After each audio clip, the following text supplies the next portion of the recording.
How about JT Miller making his All-Star Game debut but a month before his 32nd birthday? We sometimes grumble about the lack of intensity in an All-Star game, but the truth is the whole weekend is just meant to be a lot of fun. And really, rubbing shoulders with other stars in the league is never more enjoyable than when you're doing it for the first time. With that in mind, we're devoting this edition of the Sportsnet Power Rankings to highlighting the seasons of some first-time All-Stars. Toronto fancies itself the center of the hockey universe, and that will certainly be true this weekend for the All-Star festivities. 4 Leafs are playing in the game, and 2 of them, Morgan Rielly and William Nylander, are making their debut. Nylander dominated headlines in the first half of the season, not only because he was tearing things up, but because of his pending UFA status. Well, both those things have changed, as Nylander is now locked up to be a Leaf for 8 years, while his play on the ice has actually cooled. Willie has just 2 goals in 9 games leading into the break, so he'll be looking to crank things up after some time off. Rielly, meanwhile, is chasing the second 70-point season of his career and his first in 5 years. It's hard to believe the Leaf blue liner will turn 30 in March.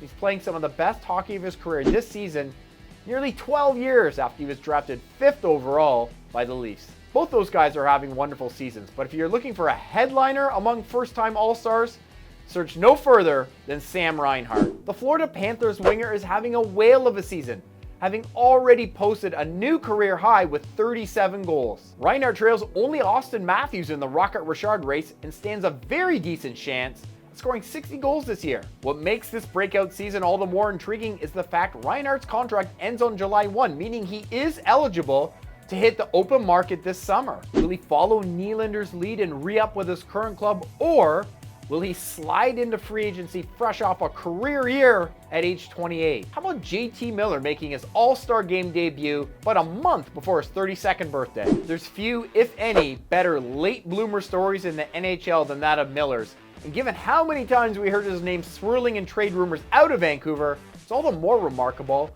he's in Toronto as a first-time All-Star representing the Canucks. Anybody who's ever watched an All-Star game knows it's more about scoring goals than saving them, but we've got to give the goalie some love too. Jeremy Swayman, also a candidate to become a free agent this summer, albeit a restricted one, is playing some fantastic hockey for the Bruins. Swayman's .924 save percentage is tied for the league lead among guys with at least 20 appearances, and his advanced stats are fantastic too. Maybe his reward after his first All-Star game will be signing an extension with the Bees. Now let's get a look at the full ranking. Nathan MacKinnon is at his 5th ASG, but this will be the first one for Avs goalie Alexander Georgiev. Robert Thomas is a first-time All-Star for the Blues, who are on the rise now under interim coach Drew Bannister. Jesper Bratt is a late addition to the roster and will be an All-Star for the first time after stepping in for injured teammate Jack Hughes. We wish Connor Bedard was in Toronto showing off his skills at his first All-Star game, but of course, he's still nursing his fractured jaw. Okay, I'm Ryan Dixon. That's all the time we have. Just know you're all All-Stars in my eyes,